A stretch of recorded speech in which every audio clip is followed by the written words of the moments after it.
Hoy nos adentramos en un caso verdaderamente estremecedor. Si desean apoyar este canal, no olviden suscribirse y mantenerse activos.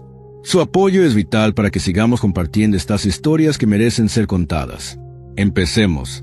Conducir bajo los efectos del alcohol, drogas ilícitas o incluso medicamentos recetados es considerado un delito grave en Estados Unidos. No se trata solo de una infracción, es una amenaza directa a la vida de los demás. Cuando una persona provoca un accidente estando en un estado alterado, esto se convierte en un factor agravante durante los procesos judiciales. Si ese accidente termina en muertes o lesiones que cambian la vida de las víctimas, la ley lo considera un delito mayor, de los más serios. Los cargos pueden incluir desde negligencia criminal hasta daño intencional con resultado de lesiones corporales graves. Cada caso se analiza minuciosamente, teniendo en cuenta todos los factores y las circunstancias que lo rodean. El caso de Massey Latters acaparó la atención de los medios a nivel nacional por varias razones. Primero, Massey no era una desconocida. Era una figura pública, una modelo reconocida con una fuerte presencia en redes sociales. Segundo, causó un accidente de gran magnitud en una ciudad turística muy conocida, un hecho que terminó con la vida de 2 personas y dejó a otras 2 con heridas graves. Y tercero, su arresto fue todo menos normal. En el momento de ser detenida, Massey se encontraba visiblemente bajo los efectos de sustancias psicoactivas, y su comportamiento errático quedó registrado en múltiples cámaras corporales y en videos captados por testigos. Esas imágenes circularon rápidamente por Internet, provocando una ola de indignación entre el público. Lo que en un principio parecía un trágico accidente vial, pronto se transformó en una investigación de alto perfil. Una que puso en evidencia los peligros del comportamiento irresponsable y las consecuencias devastadoras que puede tener para quienes simplemente estaban en el lugar y momento equivocados. Massey Marie Latters nació el 16 de julio del año 2000 en Fort Plain, un pequeño y tranquilo pueblo rural ubicado en el condado de Montgomery, en el estado de Nueva York. Era la hija del medio de una familia unida, la única mujer entre 3 hermanos. Sus padres eran personas trabajadoras, de vida sencilla, que amaban profundamente a sus hijos y se esforzaban por ofrecerles un mejor futuro. La familia vivía en una casa espaciosa rodeada de paisajes tranquilos, no muy lejos del río Mohawk. Fort Plain tenía menos de 2,000 habitantes, un lugar donde todos se conocían, y cualquier noticia corría más rápido que el viento. La vida allí era lenta, estable, y casi ajena al crimen. Massey creció en un entorno protector, casi aislado del mundo exterior. Salía poco del pueblo, y cuando lo hacía, siempre era acompañada por algún adulto de la familia. En la escuela era una alumna ejemplar. Obtenía las mejores calificaciones y se graduó como la mejor de su clase. Participaba activamente en deportes como gimnasia y atletismo, aunque nunca los consideró una carrera profesional.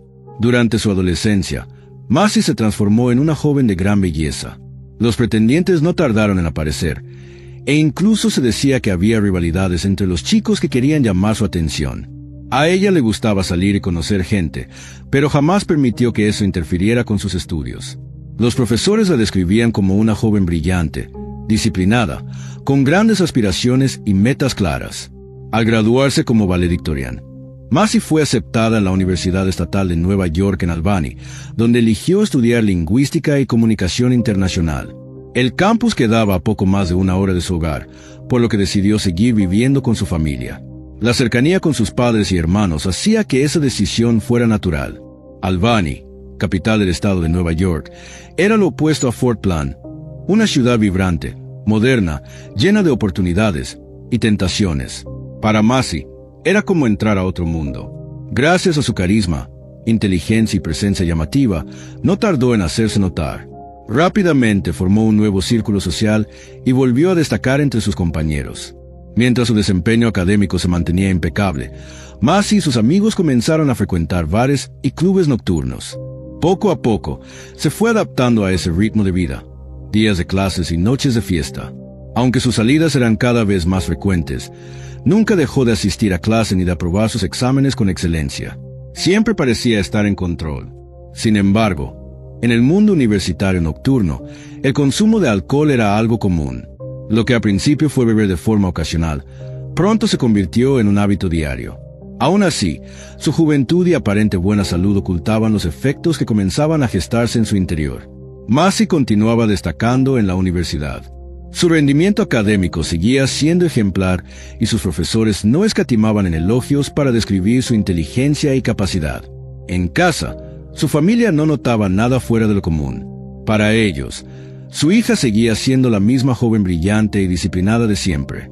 Sin embargo, durante su tercer año de universidad, Macy tomó una decisión que cambiaría su rumbo. Decidió mudarse de la casa familiar a un departamento cerca del campus.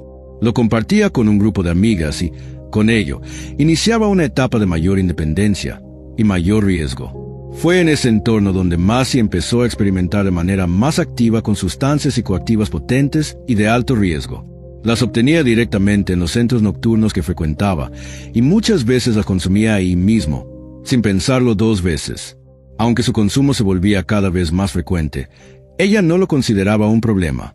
En su mente, podía dejarlo cuando quisiera. Al graduarse, Macy ya se había sumergido por completo en el estilo de vida fiestero. Noches interminables en discotecas, música, luces brillantes, bebidas fuertes y sustancias prohibidas. Todo eso formaba parte de su nueva normalidad. Aún así, logró terminar su carrera, defender su tesis y recibir su título universitario. Pero en su interior, ella sabía que no estaba hecha para una vida de oficina, atrapada entre cuatro paredes. Macy creció en una era marcada por el auge de las redes sociales. Desde la preparatoria, ya tenía perfiles activos en distintas plataformas. En aquel entonces, viviendo en el pequeño y apartado Fort Plan, sus publicaciones eran simples, fotos familiares, paisajes tranquilos. No le interesaban los seguidores ni los likes. Pero todo cambió cuando se mudó a la ciudad. Para su cumpleaños número 18, sus padres le regalaron un lujoso Mercedes-Benz blanco, el auto de sus sueños. Además, seguían apoyándola económicamente, lo que le permitía mantener un estilo de vida sin preocupaciones y presumirlo en redes sociales. Su belleza, carisma y energía desbordante pronto llamaron la atención. Su cuenta comenzó a llenarse de fotos en fiestas, vestidos brillantes, cócteles en mano y sonrisas perfectas. Su número de seguidores se disparó. En poco tiempo, Macy se convirtió en una especie de celebridad local. Durante los últimos años de universidad, Macy ya tenía claro que no seguiría una carrera convencional en lingüística. Lo suyo no era el mundo académico. Buscaba formas de convertir su pasión por la vida nocturna en una fuente de ingresos. Comenzó a tomar clases de baile y envió su portafolio de modelaje a varias agencias. Aunque no logró entrar a las grandes ligas de modelaje, su popularidad en redes seguía en ascenso. Mostraba una vida de lujo, hablaba de su éxito y promocionaba productos a cambio de pagos modestos. Tras graduarse, Macy sorprendió a sus padres con una nueva decisión. Se mudaría a Florida, específicamente a Miami. Su plan era trabajar como anfitriona en algún club de moda, mientras seguía buscando oportunidades en el modelaje. La noticia no fue bien recibida en casa. Sus padres estaban desconcertados. Después de todo, Macy siempre había sido una estudiante ejemplar, llena de potencial. Y ahora, parecía estar dejando todo eso atrás por una vida superficial. A pesar de sus reservas, no la detuvieron. Al contrario, siguieron apoyándola económicamente. A principios de 2023, Macy se instaló en Miami. Rentó un pequeño departamento y comenzó a buscar trabajo. Paralelamente, se sumergió en la vibrante vida nocturna de la ciudad. Pronto se volvió una figura recurrente en los clubes y fiestas exclusivas. La vida de excesos volvía a ocupar el centro de su existencia y no tenía intención de frenar. Con el paso del tiempo, Macy desempeñó diversos roles en el mundo del entretenimiento y la noche. Fue modelo promocional, bailarina y hasta ring girl en eventos de deportes de combate, caminando por el cuadrilátero en diminutos atuendos mientras mostraba los números de los rounds. Durante esta etapa, su perfil público comenzó a crecer. Algunos medios locales la entrevistaron y apareció en pequeñas publicaciones. Para la primavera de 2024, Macy ya tenía decenas de miles de seguidores. Se reinventó como influencer fitness, promocionando ropa deportiva, suplementos alimenticios y productos de belleza. Pero detrás de esa imagen cuidadosamente fabricada, se escondía una realidad muy distinta. Su verdadero estilo de vida era cualquier cosa menos saludable. Era una visitante frecuente de clubes nocturnos, bebía en exceso y no le temía experimentar con nuevas sustancias, por más peligrosas que fueran. Poco a poco, ese estilo de vida comenzó a cobrarle factura, tanto a nivel personal como legal. En algún momento, Macy Lattes fue detenida por conducir bajo los efectos de sustancias. Como consecuencia, las autoridades le suspendieron temporalmente la licencia. Pero aquello no bastó para que recapacitara. Violó la ley nuevamente. Y esta vez, su castigo fue definitivo, la revocación permanente de su licencia de conducir. Aún así, nada parecía detenerla.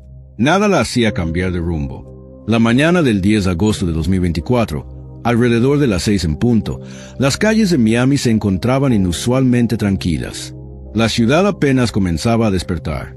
Y entonces, el silencio fue desgarrado por el chillido repentino de llantas, seguido de múltiples impactos violentos. Una colisión de gran magnitud había ocurrido en un cruce importante, involucrando a 3 vehículos. Los transeúntes, alarmados, corrieron hacia un Range Rover negro que había recibido un impacto brutal en el lado del conductor. Dentro del vehículo, un hombre sangraba profusamente del rostro, pero permanecía consciente. Con sumo cuidado, los testigos lo ayudaron a salir de los restos retorcidos del coche. Presentaba traumatismo craneal, costillas fracturadas, y apenas podía mantenerse en pie. Algunos buenos samaritanos le prestaron primeros auxilios mientras llegaban los equipos de emergencia. El segundo vehículo, una minivan Suzuki, estaba mucho más dañado. Su estructura había quedado completamente doblada y las puertas se encontraban atoradas. Dentro, 3 personas luchaban por sus vidas, una mujer de mediana edad al volante, un hombre en el asiento de copiloto y otro pasajero en la parte trasera. El conductor y el pasajero trasero no respondían. El hombre al frente estaba en estado de shock.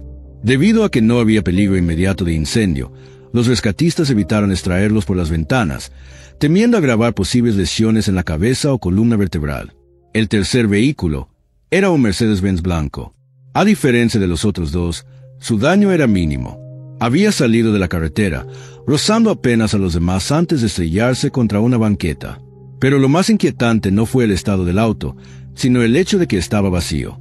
El conductor no se encontraba por ninguna parte. El interior, cubierto en piel clara, no mostraba sangre, ni señales de lucha. Estaba claro, quien iba al volante había escapado por voluntad propia, aparentemente sin lesiones graves. Pronto comenzaron a surgir testimonios. Varios testigos afirmaron haber visto a una mujer joven salir de Mercedes justo después del impacto. Salió por el lado del conductor, caminando con cautela, como si intentara no llamar la atención. Llevaba puestos unos jeans azules y una sudadera con capucha, la cual mantenía baja para ocultar el rostro. Cruzó la calle con rapidez y desapareció en la quietud de la mañana. La joven trató de confundirse con un grupo de corredores que pasaban cerca, mezclándose entre ellos sin que nadie intentara detenerla. Nadie logró describirla con claridad. Se esfumó, como si nunca hubiera estado ahí. Cuando los servicios de emergencia llegaron, se concentraron en rescatar a los heridos atrapados en los vehículos. Para entonces, el hombre en el asiento delantero de la minivan ya no respondía. Más tarde, los médicos forenses confirmarían su muerte, múltiples lesiones internas y un traumatismo craneoencefálico severo. La conductora de la minivan y el pasajero trasero fueron llevados al hospital en estado crítico. Los doctores lucharon intensamente por salvar sus vidas. Por su parte, el conductor del Range Rover fue ingresado con heridas moderadas. Aunque no corría peligro inmediato, presentaba daño en un pulmón y un golpe grave en la cabeza. Después de entrevistar a los testigos, los investigadores coincidieron. El accidente había sido provocado por una joven que huyó del lugar. Afortunadamente, la intersección contaba con cámaras de vigilancia. Las autoridades comenzaron de inmediato a revisar el material grabado. Las imágenes no dejaban lugar a dudas. Un Mercedes-Benz blanco atravesaba la intersección a gran velocidad, ignorando completamente la luz roja. Los otros 2 vehículos circulaban dentro del límite permitido y tenían el paso. La conductora de la minivan intentó esquivar el impacto, pero fue demasiado tarde. Su auto golpeó a Mercedes, giró violentamente y terminó estrellándose contra un poste de luz después de impactar también al Range Rover. En los videos se podía ver claramente cómo la conductora de Mercedes, aparentemente ilesa, salía del vehículo, se ajustaba la capucha y trataba de escapar. Caminó hacia un parque cercano, y en ese punto, las cámaras ya no alcanzaban a seguirla. Ahí se perdía su rastro. ¿Quién era la misteriosa conductora del Mercedes blanco? ¿Por qué huyó? ¿A dónde fue? Nadie en la escena pudo responder. Nadie sabía su nombre. Nadie supo hacia dónde se dirigió. Los detectives se aferraron a una pista concreta, el registro del vehículo. A través de él, esperaban poder identificar a la mujer antes de que fuera demasiado tarde. Pero antes de que pudieran completar su investigación, ella apareció, y no fue en una estación de policía ni en una sala de interrogatorios. Surgió de la manera más inesperada. Mientras los oficiales seguían analizando los videos y recabando testimonios, un reporte llegó al número de emergencias. Un obrero, que trabajaba a solo unas cuadras del lugar del accidente, reportó el hallazgo de una joven en estado altamente alterado, caminando sin rumbo fijo. Según el reporte del testigo, la mujer había comenzado a comportarse de forma errática y peligrosa. Corría hacia los autos, se lanzaba al tráfico y trataba de detener vehículos a toda costa. De pronto, empezó a desvestirse en plena vía pública. Primero se quitó la sudadera, luego una blusa diminuta, quedando con el torso completamente descubierto, solo en jeans. Gritaba obscenidades, giraba sobre sí misma en medio de la calle y tironeaba las manijas de autos detenidos, intentando subirse por la fuerza. Después, simplemente se acostó sobre el asfalto. Se revolcaba en el pavimento mientras los autos frenaban de golpe para no atropellarla. El obrero que había llamado a emergencias intentó ayudarla. Quiso llevarla hacia la banqueta, alejarla de peligro, pero ella era sorprendentemente fuerte. Se resistía, gritaba frases sin sentido, se soltaba una y otra vez. Incapaz de moverla, el testigo optó por quedarse a su lado, dirigiendo el tránsito para evitar una tragedia mayor, y esperó a que llegara la policía. Cuando los oficiales arribaron, lo primero que hicieron fue cubrir a la mujer semidesnuda y tratar de preguntarle lo más básico: quién era, cómo se llamaba, qué había pasado. Pero ella no parecía tener conexión alguna con la realidad. A veces murmuraba cosas inentendibles y de pronto gritaba con desesperación, claramente bajo el efecto de alguna sustancia potente. No podía decir ni su propio nombre. Hablaba sobre extraterrestres, asegurando que venían en camino y que pronto llegarían. Luego, cambió radicalmente de actitud. Se calmó, miró a los agentes y dijo que venía del futuro, que podía viajar en el tiempo, que tenía en su poder una esfera mágica. Cuando le preguntaron qué era lo último que recordaba, hizo una pausa y respondió: recuerdo haber muerto. Era evidente que una entrevista formal era imposible. Su discurso era una mezcla de delirios, alucinaciones y fragmentos de conciencia. Pero entonces, como si algo se activara en su mente, hizo una pregunta que lo cambió todo. ¿Alguien ha visto mi Mercedes-Benz blanco?, añadió, preocupada, que tal vez lo habían tomado los extraterrestres. En ese instante, para los investigadores, ya no quedaban dudas. La mujer que tenían frente a ellos era la misma que había huido de la escena del accidente. Repitió varias veces que era del futuro. Luego se sentó en el asfalto y comenzó a hablar con alguien que no estaba ahí. Sus palabras eran un monólogo dirigido a su madre. Mamá, ya me fui. No llores. Puedo viajar en el tiempo. Voy a visitarte. Luego miró alrededor, preguntó por su auto y volvió a hablar con su interlocutor invisible. Para cuando los paramédicos llegaron, la supuesta viajera del tiempo había logrado recordar su nombre, Macy. Pero fuera de eso, su estado era el mismo. Continuaba hablando de forma incoherente, atrapada en un mundo de alucinaciones. El equipo médico sospechó de inmediato que había consumido una combinación peligrosa de alcohol y sustancias psicoactivas. Para tratarla, necesitaban saber con exactitud qué había ingerido, pues cada compuesto requería un antídoto diferente. Su condición era inestable. En momentos parecía lúcida, reconocía su entorno, y en cuestión de segundos volvía a sumergirse en delirios sobre portales, galaxias y conspiraciones alienígenas. Cuando le preguntaron directamente qué había consumido, no entendió la pregunta. Luego, repentinamente, comenzó a hacer un movimiento con los dedos, como si estuviera lanzando brillantina al aire. Susurraba: rosa, rosa, polvo rosa. Parecía un sinsentido, pero un paramédico reconoció de inmediato a qué se refería. Macy hablaba de una droga sintética conocida en el mundo del entretenimiento nocturno como cocaína rosa, una mezcla altamente adictiva y peligrosa. No hay una fórmula exacta para esta sustancia. Cada lote es distinto, y sus efectos pueden variar desde euforia intensa hasta alucinaciones extremas o incluso la muerte. Su popularidad había crecido por su color llamativo y bajo costo, y con frecuencia se mezclaba con brillantina o colorantes para dar una apariencia glamurosa. El análisis toxicológico realizado en el hospital confirmó la presencia predominante de esta droga en su sistema. Gracias a eso, los doctores pudieron suministrar el tratamiento adecuado por vía intravenosa para estabilizarla. Mientras tanto, las autoridades confirmaban su identidad. Macy Latters, 24 años, influencer reconocida en redes sociales y figura frecuente de la vida nocturna de Miami.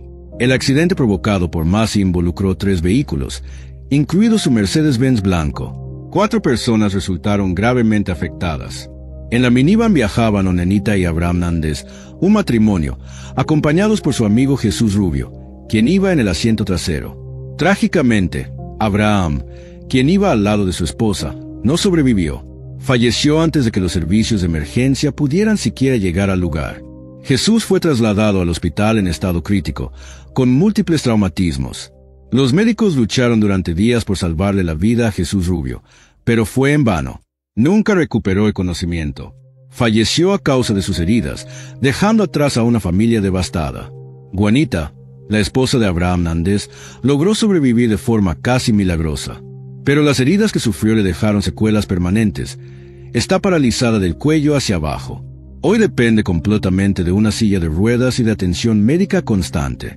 El hijo de la pareja, un niño en edad escolar, perdió a su padre de forma instantánea y quedó sin el cuidado diario de su madre, quien sigue internada, sin poder volver a casa. Jesús Rubio, quien viajaba con ellos, era padre de 2 hijos y el único sustento económico de su hogar. Su repentina muerte dejó a su familia sumida en el dolor y también en la incertidumbre financiera. El conductor del Range Rover resultó con heridas menos graves, pero también tuvo que someterse a varias cirugías. Su recuperación ha sido lenta y dolorosa. Hasta hoy, no ha podido retomar su vida laboral ni volver a la normalidad. Macy, en contraste, salió del accidente sin un solo rasguño visible. Huyó de la escena como si nada hubiera pasado. Más tarde se supo que ya había sido detenida meses antes por conducir bajo los efectos de sustancias y que su licencia había sido suspendida. Tras reincidir, se le revocó permanentemente el derecho a conducir, pero eso no la detuvo. Continuó bebiendo, consumiendo drogas y conduciendo, hasta que, finalmente, todo explotó en un evento trágico que le costó la vida a 2 personas. Hoy, Macy Latters enfrenta múltiples cargos criminales: conducir bajo la influencia sin licencia válida, homicidio vehicular, causar lesiones graves por negligencia y darse a la fuga tras provocar un accidente. Fue detenida sin derecho a libertad condicional y se le fijó una fianza de $150,000. Sin acceso a ese dinero, ni de forma personal ni familiar, Macy permanece tras las rejas esperando juicio. Aunque las imágenes de las cámaras de seguridad y los testimonios de testigos apuntan directamente a su responsabilidad en el accidente, su abogado defensor argumenta otra cosa. Según él, Macy solo debería ser juzgada por conducir ebria y sin licencia. Asegura que el resto de sus acciones ocurrieron mientras ella atravesaba un estado de alucinación tan intenso que era incapaz de comprender lo que hacía. El verdadero culpable, según su defensa, es quien fabricó y distribuyó la mezcla sintética que Macy consumió. La fiscalía, sin embargo, no está de acuerdo. Señalan los videos como prueba irrefutable. En ellos se ve a Macy salir del auto, cubrirse el rostro, intentar mezclarse entre los testigos y unirse a un grupo de corredores para evitar ser identificada. Sus movimientos eran conscientes, deliberados. Sabía perfectamente lo que acababa de ocurrir y trataba de escapar de las consecuencias. Para la fiscalía, toda la escena de los gritos sobre extraterrestres, el desnudarse en la vía pública y las supuestas habilidades de viajar en el tiempo fue un montaje, un intento desesperado por fingir inestabilidad mental y evitar la prisión. Una estrategia para ser enviada a una institución psiquiátrica en lugar de enfrentar una condena real. Hasta la primavera de 2025, el proceso legal en contra de Macy Latters continúa. No se ha emitido un veredicto final y ella permanece en custodia. Enfrenta 8 cargos por separado. Si es declarada culpable en todos ellos, podría ser sentenciada a cadena perpetua. Gracias por acompañarnos en esta historia. Tu apoyo es fundamental para que sigamos revelando los rostros ocultos de la tragedia y la justicia. Si quieres ayudar al canal, no olvides darle like, dejar un comentario y compartir este video. Tu participación marca la diferencia. Hasta la próxima.